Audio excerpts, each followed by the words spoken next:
വിജയകരമായ ക്രിസ്തീയ ജീവിതത്തിന്റെ താക്കോൽ എന്ന് പറയുന്നത് ആത്മാവിനെ അനുസരിച്ച് നടക്കുക എന്നുള്ളതാണ്.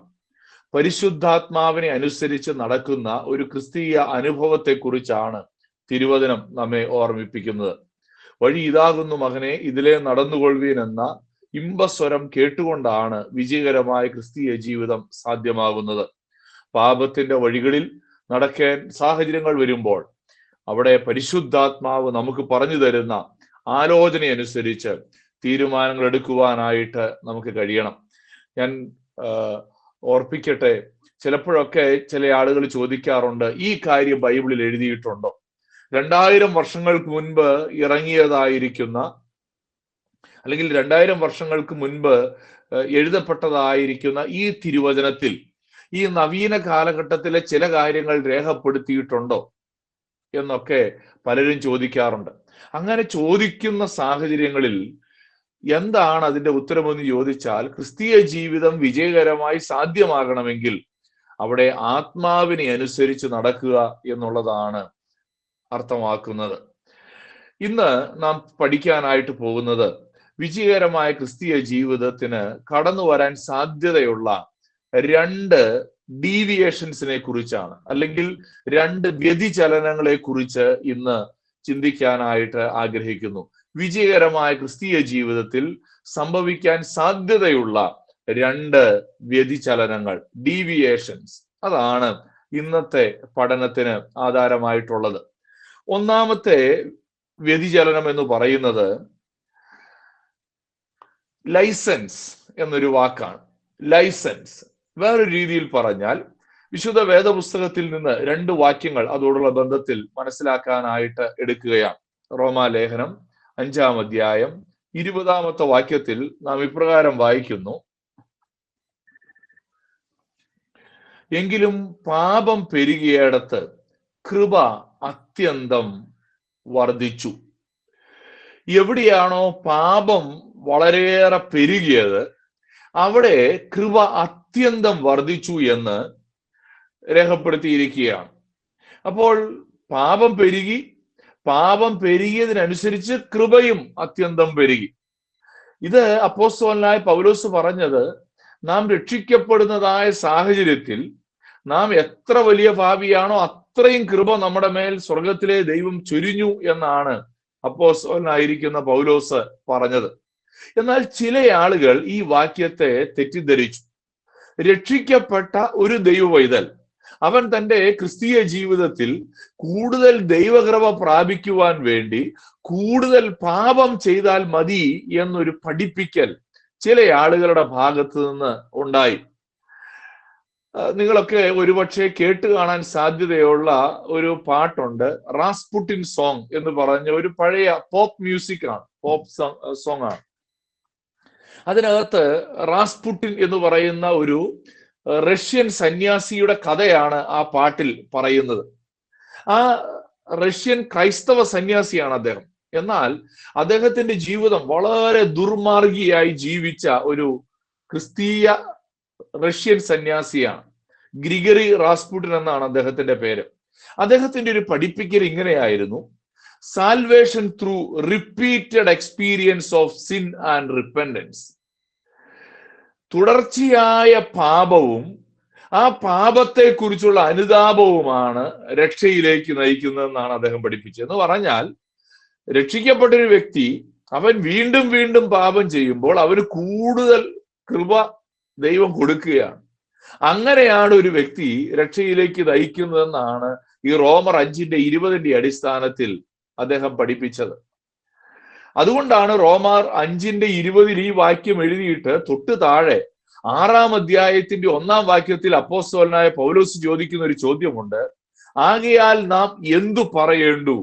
കൃപ പെരുകേണ്ടതിന് പാപം ചെയ്തുകൊണ്ടിരിക്ക എന്നോ? ഒരു നാളും അരുത്. അപ്പോൾ കൂടുതൽ കൃപ ലഭിക്കാൻ പിന്നെയും പിന്നെയും പാപം ചെയ്യുക എന്നുള്ള ഒരു തെറ്റായ പഠിപ്പിക്കലിനെയാണ് അപ്പോസ്തലനായിരിക്കുന്ന പൗലോസ് അവിടെ അഡ്രസ് ചെയ്യുന്നത്.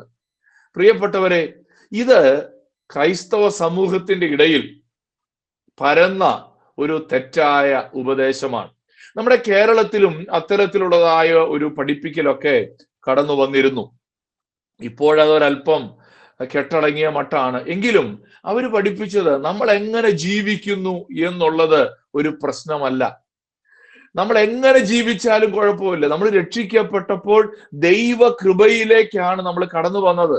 തീർച്ചയായും നമ്മൾ ദൈവകൃപയിലേക്കാണ്. എന്നാൽ അവര് പഠിപ്പിച്ചു, നാം പാപം ചെയ്യുമ്പോൾ ദൈവകൃപയുടെ മുഖയിലേക്കാണ് വീഴുന്നത്.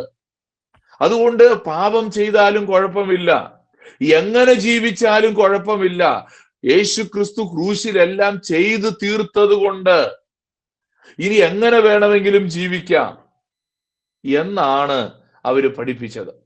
അങ്ങനെ ദൈവകൃപയുടെ മെത്തയിലേക്ക് വീഴുന്നത് കൊണ്ട് എങ്ങനെ വേണമെങ്കിലും ജീവിക്കാമെന്ന പഠിപ്പിക്കൽ ഒരു വിശുദ്ധ ജീവിതത്തെ സബ്മർജ് ചെയ്ത് കളഞ്ഞു, അല്ലെങ്കിൽ മുക്കിക്കളഞ്ഞു. ഒരു വിജയകരമായ വിശുദ്ധ ജീവിതത്തെ മാറ്റിവെച്ചിട്ട് തോന്നിയതുപോലെ ജീവിക്കാം എന്ന ഒരു ചിന്ത. അവര് കേരളത്തിൽ മുഴുവൻ പോസ്റ്റർ അടിച്ചത് ഇങ്ങനെയാണ്: യേശു ക്രിസ്തു എല്ലാം ചെയ്തു തീർത്തതിന്റെ ആഘോഷം. യേശു ക്രിസ്തു എല്ലാം ചെയ്തു തീർത്തു, അതുകൊണ്ട് ഇനി നമ്മളൊന്നും ചെയ്യേണ്ടതില്ല, അല്ലെങ്കിൽ നമുക്ക് ഇഷ്ടമുള്ളതുപോലെ ജീവിക്കാം, വിശുദ്ധ ജീവിതത്തിന് പ്രസക്തിയില്ല എന്ന് പഠിപ്പിക്കുന്ന ഒരു കാര്യം. എന്നാൽ അതേക്കുറിച്ച് അപ്പോസ്തലനായ പൗലോസ് ഗലാത്യ ലേഖനം 5-ാം അധ്യായത്തിന്റെ 13-ാം വാക്യത്തിൽ ഇപ്രകാരമാണ് പറഞ്ഞത്: സഹോദരന്മാരെ, നിങ്ങൾ സ്വാതന്ത്ര്യത്തിനായി വിളിക്കപ്പെട്ടിരിക്കുന്നു. ഈ സ്വാതന്ത്ര്യം ജഡത്തിന് അവസരമാക്കുക മാത്രം ചെയ്യാതെ സ്നേഹത്താൽ അന്യോന്യം സേവിപ്പീൻ. പൗലോസ് അപ്പോസ്തലൻ പറയുകയാണ്, ശരിയാണ്, യേശു ക്രിസ്തു ക്രൂശിൽ നമുക്ക് വേണ്ടുന്നതെല്ലാം ചെയ്തു തീർത്തു, അത് സത്യമാണ്.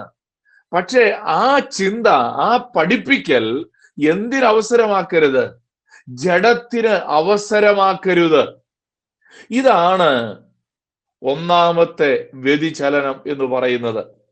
ഇന്ന് ദൈവവചനം കേട്ടുകൊണ്ടിരിക്കുന്ന നമ്മൾ ഓരോരുത്തരും പഠിക്കുകയും ചിന്തിക്കുകയും മനസ്സിലാക്കുകയും ചെയ്യേണ്ടത്, നാം ആത്മാവിനെ അനുസരിച്ച് നടക്കേണ്ടവരാണ്, ജഡത്തെ അനുസരിച്ച് നടക്കേണ്ടവരല്ല. നാം എപ്പോഴൊക്കെ ഈ ഹൈപ്പർ ഗ്രേസ് അത് വിശ്വസിക്കുകയും അതിന്റെ പുറകെ പോവുകയും ചെയ്യുന്നു, നാം അവിടെ ജഡത്തിന് അവസരം നൽകുകയാണ്. അതുകൊണ്ട് ഒന്നാമത്തെ വ്യതിചലനം എന്ന് പറയുന്നത് ഈ ലൈസൻസ് അല്ലെങ്കിൽ ഹൈപ്പർ ഗ്രേസ് എന്നുള്ളതായിരിക്കുന്ന ഈ പഠിപ്പിക്കലാണ്.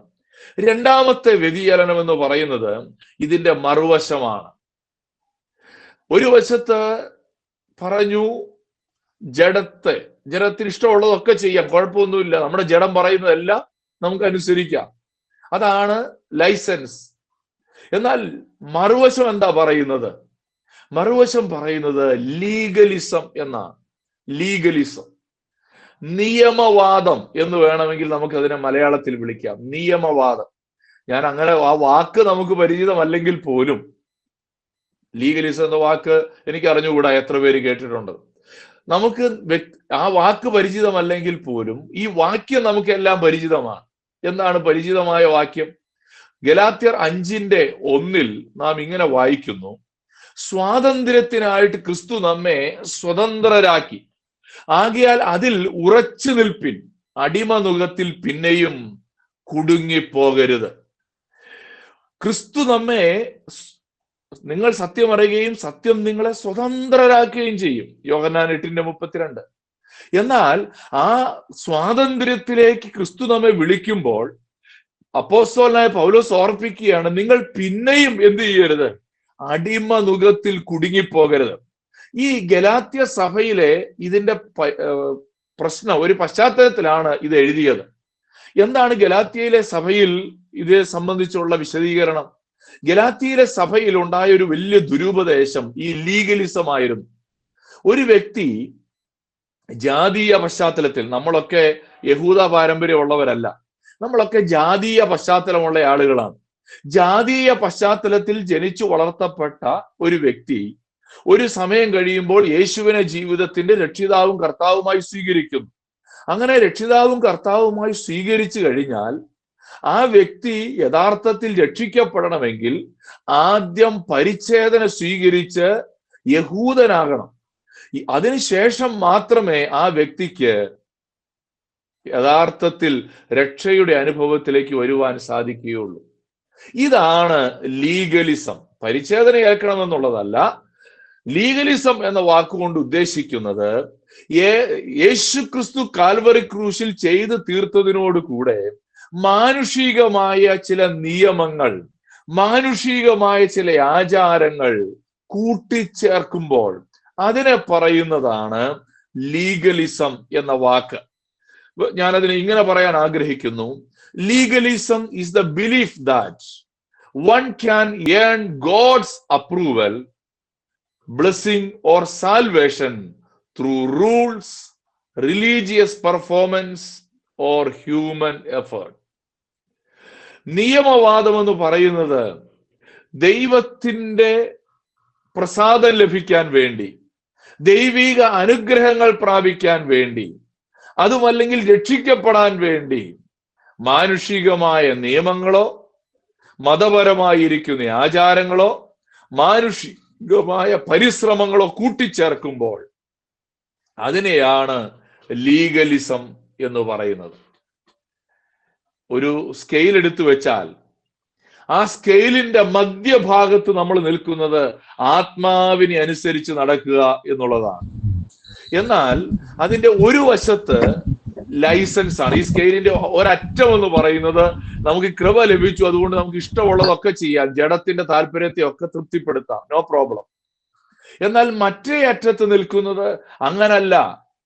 നമ്മൾ ദൈവമക്കളാണെങ്കിൽ ഒരു വര വരച്ചിട്ടുണ്ട്, ആ വരയിലൂടെ നടക്കണം. ആരാണ് ആ വര വരച്ചത്?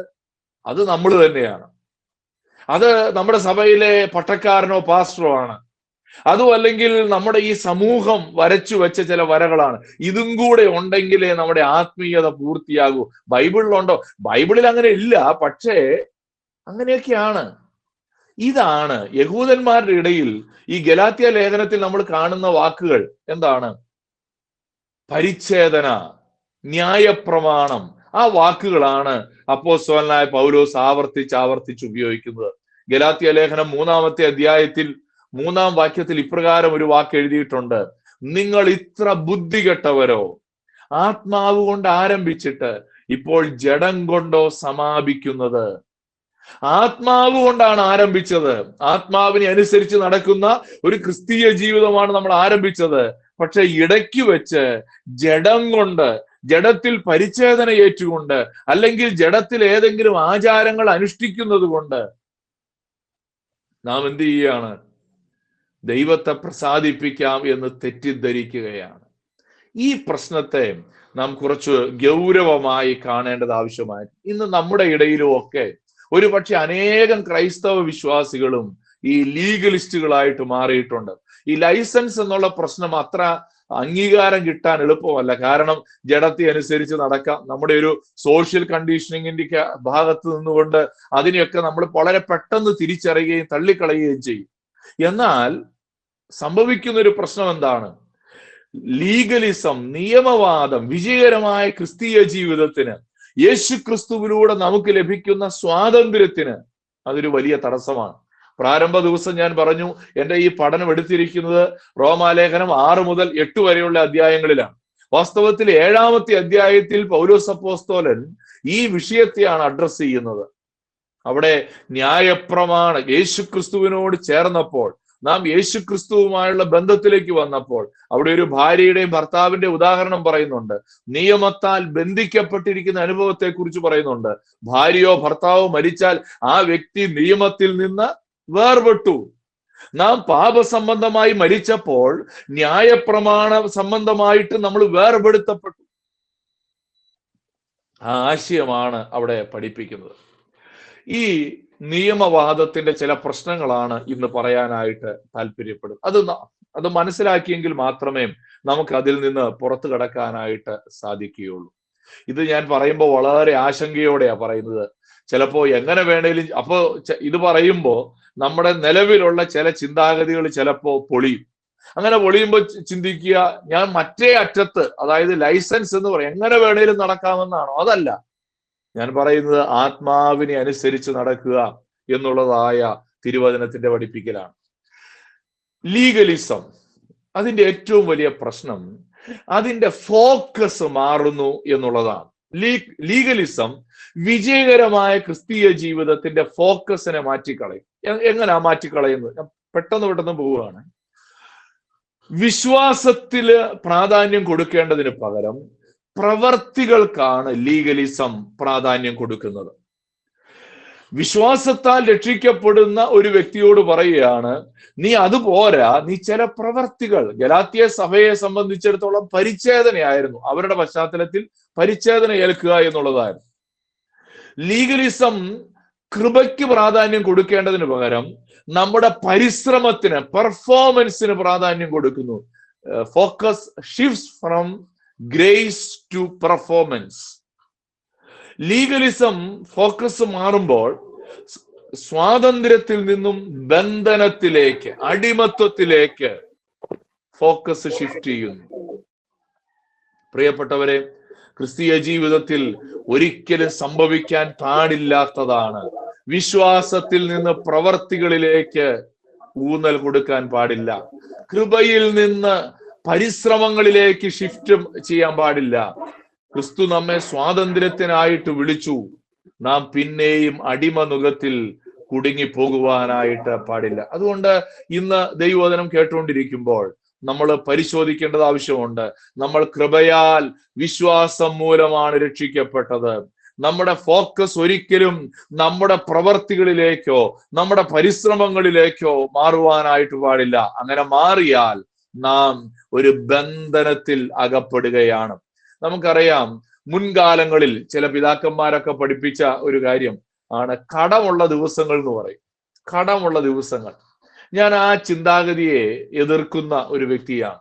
ഈ കടമുള്ള ദിവസം എന്ന് പറഞ്ഞാൽ അവിടുത്തെ ഒരു പ്രശ്നം എന്താണ്? അവിടെ നമ്മൾ ദൈവത്തിന്റെ പ്രസാദം തിരയുന്നത്, നമ്മൾ ആ കടം വീട്ടി എന്ത് ചെയ്യുകയാണ്? നമ്മൾ ദൈവത്തെ പ്രസാദിപ്പിക്കണം. ഇതൊരു വലിയ അപകടമാണ്. അപ്പൊ യേശു ക്രിസ്തു ക്രൂശിൽ ചെയ്ത് തീർത്തത് കൊണ്ടല്ലേ ദൈവം എന്നിൽ പ്രസാദിക്കുന്നത്?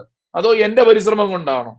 ഇതാണ് ലീഗലിസത്തെ മനസ്സിലാക്കാൻ കഴിയുന്ന ഒരു എളുപ്പമുള്ള ഒരു കാര്യം.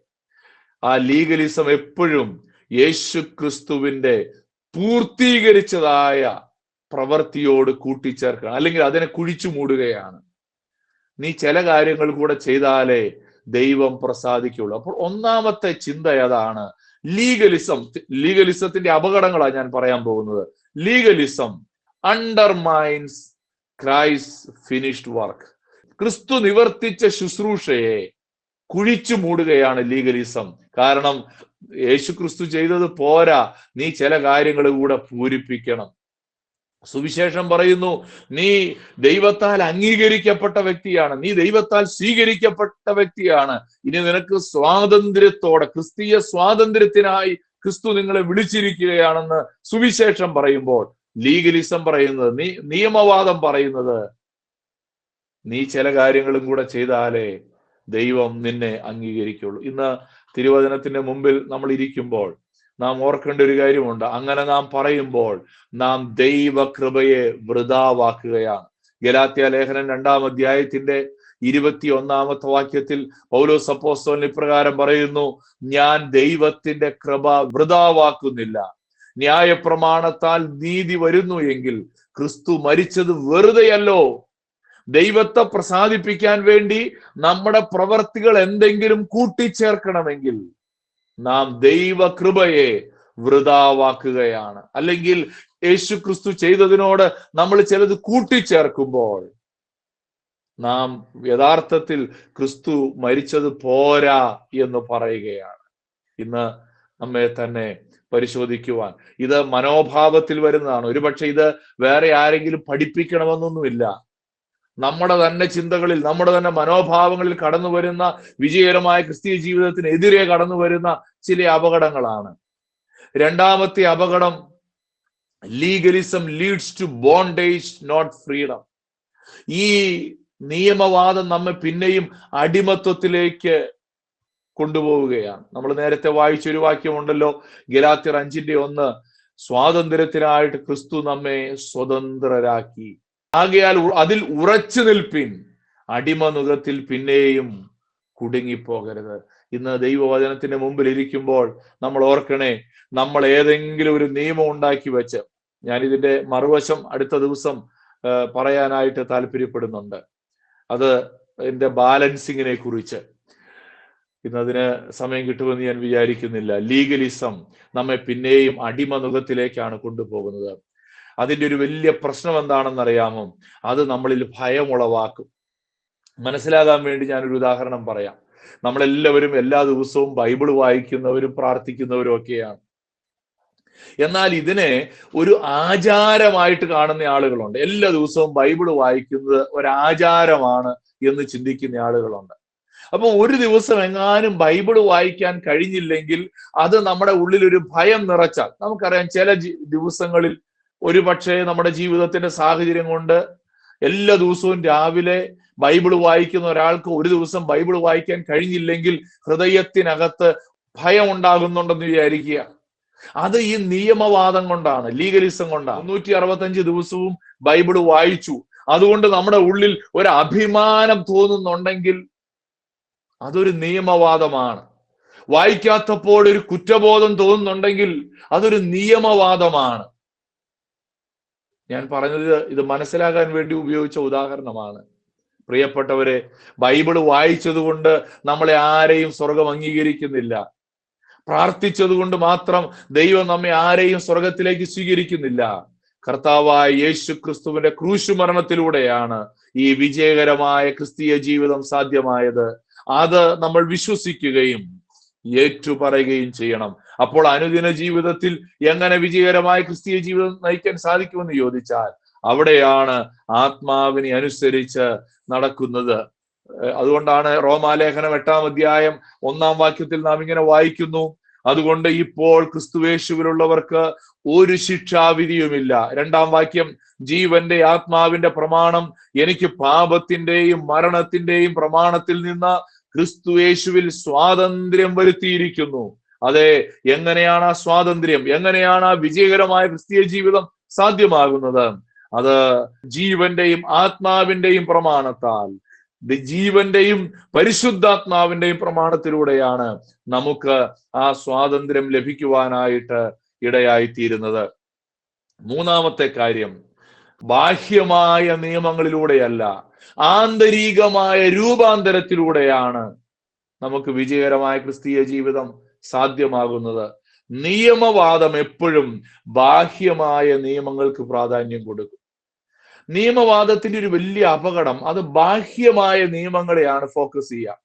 നമുക്കറിയാം, യേശു കർത്താവ് പറഞ്ഞ ഒരു കാര്യം, മത്തായി എഴുതിയ സുവിശേഷം 23-ാം അധ്യായത്തിന്റെ 25-ഉം 26-ഉം വാക്യങ്ങൾ. എന്താ അവിടെ പറയുന്നത്?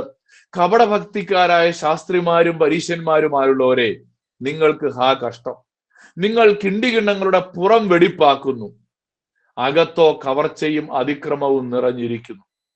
കുരുടനായ പരീശനെ കിണ്ടികിണ്ണങ്ങളുടെ പുറം വെടിപ്പാക്കേണ്ടതിന് മുൻപേ അവയുടെ അകം വെടിപ്പാക്കുക. കർത്താവ് പറഞ്ഞൊരു കാര്യം എന്താ? നിങ്ങൾ പുറമെ എല്ലാം നന്നായി ചെയ്യുന്നുണ്ട്, നിങ്ങൾ കൃത്യമായി തുളസിയുടെ വരെ ദശാംശം കൊടുക്കും, പക്ഷെ അകത്ത് കാപട്യം, അകത്ത് മോഷണം, അകത്ത് ദുഷ്ചിന്തകൾ, അകത്ത് ദ്വന്ദ്വപക്ഷങ്ങളൊക്കെ നിറഞ്ഞു നിൽക്കുകയാണ്. സ്ത്രീയെ മോഹത്തോടെ നോക്കുന്നു, പക്ഷെ പുറത്ത് ദശാംശം കൃത്യമായിട്ട് കൊടുക്കും. ആന്തരികമായ രൂപാന്തരം സംഭവിക്കാതെ കേവലം ബാഹ്യമായ കുറെ നിയമങ്ങളെ മാത്രം പിന്തുടർന്നുകൊണ്ട് ക്രിസ്തീയ ജീവിതത്തിൽ മുന്നോട്ട് പോകുന്ന ഒരനുഭവം. 2 കൊരിന്ത്യർ ലേഖനം 3:17 പൗലോസ് അപ്പോസ്തലൻ ഇപ്രകാരം പറഞ്ഞു: കർത്താവ് ആത്മാവാകുന്നു, കർത്താവിന്റെ ആത്മാവുള്ളയിടത്ത് സ്വാതന്ത്ര്യമുണ്ട്. അതേ പ്രിയപ്പെട്ടവരെ, നമ്മുടെ ക്രിസ്തീയ സ്വാതന്ത്ര്യം, വിജയകരമായ ക്രിസ്തീയ ജീവിതത്തിൽ നമുക്ക് അനുഭവിക്കേണ്ട സ്വാതന്ത്ര്യം, അത് പരിശുദ്ധാത്മാവിലൂടെയാണ് നമുക്ക് സാധ്യമായി തീരുന്നത്. 4-ാമത്തെ കാര്യം, legalism replaces relationship with religion. ഈ നിയമവാദത്തിന്റെ 4-ാമത്തെ അപകടം, അത് നമ്മെ ഒരു മതപരമായ ഒരാചാരത്തിൽ ഒതുക്കി നിർത്തും. മതപരതയിൽ ഒതുക്കി നിർത്തും. എന്ന് പറഞ്ഞാൽ അതിന്റെ അർത്ഥം എന്താ? റോമാലേഖനം 8-ാം അധ്യായം 15-ാം വാക്യത്തിൽ പൗലോസ് അപ്പോസ്തലൻ പറയുന്നു, ഗലാത്യ ലേഖനം 5-ാം അധ്യായത്തിൽ പറയുന്നു, നിങ്ങൾ പിന്നെയും ഭയപ്പെടേണ്ടതിന് ദാസ്യത്തിന്റെ ആത്മാവിനെ അല്ല, നാം അബ്ബാ പിതാവേ എന്ന് വിളിക്കുന്ന പുത്രത്വത്തിന്റെ ആത്മാവിനെ അത്രേ പ്രാപിച്ചത്. നമ്മൾ രക്ഷിക്കപ്പെട്ട ദൈവമക്കളാണ്. അപ്പച്ച എന്ന് വിളിക്കാൻ സ്വാതന്ത്ര്യത്തോടെ ദൈവകൃപയിലേക്ക് കടന്നു വന്നവരാണ്. എന്നാൽ പിന്നെയും നമ്മുടെ ഹൃദയത്തിൽ ഭയമാണ് ഉളവാകുന്നതെങ്കിൽ നാം പ്രാപിച്ചിരിക്കുന്നത് ദൈവകൃപയോ ദൈവത്തിന്റെ പരിശുദ്ധാത്മാവിനാലുള്ള സ്വാതന്ത്ര്യമല്ല. നാം പിന്നെയും അടിമനുഖത്തിന്റെ ഭയത്തിലേക്ക് കീഴ്പ്പെട്ടിരിക്കുകയാണ്. ഇന്ന് നാം ദൈവവചനത്തെ പിന്തുടരുന്നതിന്റെ കാരണം ഭയമാണെങ്കിൽ അത് ക്രിസ്തീയ സ്വാതന്ത്ര്യത്തിന്, വിജയകരമായ ക്രിസ്തീയ ജീവിതത്തിന് ഒരു വലിയ തടസ്സമാണ് എന്നുള്ളത് മനസ്സിലാക്കുക. അങ്ങനെയുള്ളവർക്ക് ക്രിസ്തീയ ജീവിതം ഒരു അനുഗ്രഹമായിരിക്കില്ല, അവർക്ക് എന്നും ഒരു ഭാരമായിരിക്കും. 5-ാമത്തെ കാര്യം, നിയമവാദം നമ്മെ ദൈവകൃപയിൽ നിന്ന് മാറ്റി നിർത്തും. നിയമവാദത്തിന്റെ ഒരു വലിയ പ്രശ്നം നമ്മെ തന്നെയാണ് വിജയകരമായ ക്രിസ്തീയ ജീവിതത്തിന് നമ്മൾ ആശ്രയിക്കുന്നത്. ഗലാത്യർ 5:4 പൗലോസ് അപ്പോസ്തലൻ പറഞ്ഞു, ന്യായപ്രമാണത്താൽ നീതീകരിക്കപ്പെടുവാൻ ഇച്ഛിക്കുന്ന നിങ്ങൾ ക്രിസ്തുവിനോട് വേർപെട്ടു പോയി, നിങ്ങൾ കൃപയിൽ നിന്ന് വീണുപോയി. വിജയകരമായ ക്രിസ്തീയ ജീവിതം പരിശുദ്ധാത്മാവിനാലാണ് സാധ്യമാകുന്നത്. നാം ചില പ്രമാണങ്ങൾ ഉണ്ടാക്കി ആ പ്രമാണങ്ങൾ അനുസരിച്ച് ജീവിച്ച് നീതീകരിക്കപ്പെടുവാൻ ശ്രമിക്കുമ്പോൾ നാം ക്രിസ്തുവിനോട് വേർപെട്ടു, കൃപയിൽ നിന്ന് വീണുപോയി എന്ന് പൗലോസ് അപ്പോസ്തലൻ അർത്ഥശങ്കയ്ക്കിടയില്ലാതെ പറയുകയാണ്. നിങ്ങൾ ജഡത്തെ അനുസരിച്ച് ജീവിക്കുന്നുവെങ്കിൽ മരിക്കും നിശ്ചയം. റോമർ 8:13. ആത്മാവിനാൽ ശരീരത്തിന്റെ പ്രവർത്തികളെ മരിപ്പിക്കുന്നുവെങ്കിലോ നിങ്ങൾ ജീവിക്കും. അതെ, ഈ ക്രിസ്തീയ സ്വാതന്ത്ര്യം സാധ്യമായി തീരുന്നത് ആത്മാവിനാൽ മാത്രമാണ്. അതുകൊണ്ട് നാം എന്ത് ചെയ്യണം? ഏറ്റവും അവസാനമായിട്ടൊരു വാചകം പറഞ്ഞ് ഞാൻ അവസാനിപ്പിക്കട്ടെ. Freedom from legalism leads to victorious living. ഈ നിയമവാദത്തിൽ നിന്ന് മാനുഷികമായി ഉണ്ടാക്കിയ ആചാരങ്ങൾ, അതൊരു പക്ഷേ നമ്മൾ ധരിക്കുന്ന വസ്ത്രവുമായി ബന്ധപ്പെട്ടതായിരിക്കാം, അതൊരു പക്ഷെ നാം ആഭരണം ധരിക്കുന്നതുമായി ബന്ധപ്പെട്ടതായിരിക്കാം, അതൊരു പക്ഷെ നമ്മൾ ആരാധനയിൽ പള്ളിയിൽ പോകുന്നതുമായി ബന്ധപ്പെട്ടായിരിക്കാം, പള്ളിയിലുള്ള ഏതെങ്കിലും ആചാരങ്ങളോ അനുഷ്ഠാനങ്ങളോ ആയി ബന്ധപ്പെട്ടതായിരിക്കാം. പക്ഷെ അതുകൊണ്ടൊക്കെ നാം ദൈവത്തെ പ്രസാദിപ്പിക്കാം എന്ന് ചിന്തിക്കുന്നുവെങ്കിൽ അത് നിയമവാദമാണ്. എന്നാൽ ആ നിയമവാദത്തിന്റെ അടിമത്വത്തിൽ നിന്ന് പുറത്തു വന്നെങ്കിൽ മാത്രമേ യഥാർത്ഥമായ വിജയകരമായ ക്രിസ്തീയ ജീവിതം നമുക്ക് സാധ്യമായി തീരുകയുള്ളൂ. റോമർ 6:14 നാം ഇങ്ങനെ വായിക്കുന്നു, നിങ്ങൾ ന്യായപ്രമാണത്തിനല്ല കൃപയ്ക്കത്ര അധീനരാകയാൽ പാപം നിങ്ങളിൽ കർത്തൃത്വം നടത്തുകയില്ലല്ലോ. നാം ഇന്ന് കൃപയ്ക്ക് അധീനരാണ്. അവിടെയാണ് നാം ആത്മാവിന്റെ ഫലം പുറപ്പെടുവിക്കുന്നത്. ഇന്നലെ നാം ഗലാത്യർ 5:22-23 വാക്യങ്ങളിൽ നിന്ന് അത് കണ്ടതാണ്. നാം ആത്മാവിൽ ഫലം പുറപ്പെടുവിക്കുന്നവരാണ്. നാം സ്നേഹിച്ചുകൊണ്ട് ആത്മാവിന്റെ ഫലം പുറപ്പെടുവിക്കുകയല്ല, ആത്മാവിനെ അനുസരിക്കുമ്പോൾ നാം നമ്മിൽ സ്നേഹം ഉളവാകുകയാണ്. ഞാൻ എൻ്റെ വാക്കുകൾക്ക് വിരാമം കുറിക്കട്ടെ. നാം 2 അപകടങ്ങളെ കുറിച്ചാണ് ഇന്ന് ചിന്തിച്ചത്. 1 ലൈസൻസ്, 2 ലീഗലിസം. ജഡത്തെ അനുസരിച്ച് നടക്കുക, 2 നിയമങ്ങളെ അനുസരിച്ച് നടക്കുക. ഇത് രണ്ടുമല്ല നമുക്ക് വേണ്ടത്, ആത്മാവിനെ അനുസരിച്ച് നടക്കുകയാണ് വേണ്ടത്. കണ്ണുകളെ അടയ്ക്കാം, പ്രാർത്ഥിക്കാം. കർത്താവേ, ഞങ്ങൾക്ക് നൽകിയ തിരുവചനത്തിനായിട്ട് സ്തോത്രം. ഞങ്ങൾ പലപ്പോഴും അടിമനുഖത്തിൽ പിന്നെയും പിന്നെയും കുടുങ്ങിപ്പോകുന്നവരാണ്. എന്നാൽ ഈ അടിമനുഖത്തിൽ കുടുങ്ങിപ്പോകുന്നവരാകാനല്ല, ആത്മാവിനെ അനുസരിച്ച് ജീവിക്കുന്നവരാകാൻ ഞങ്ങളെ സഹായിക്കണമേ. യേശു ക്രിസ്തുവിന്റെ വിലയേറിയ നാമത്തിൽ തന്നെ, ആമേൻ.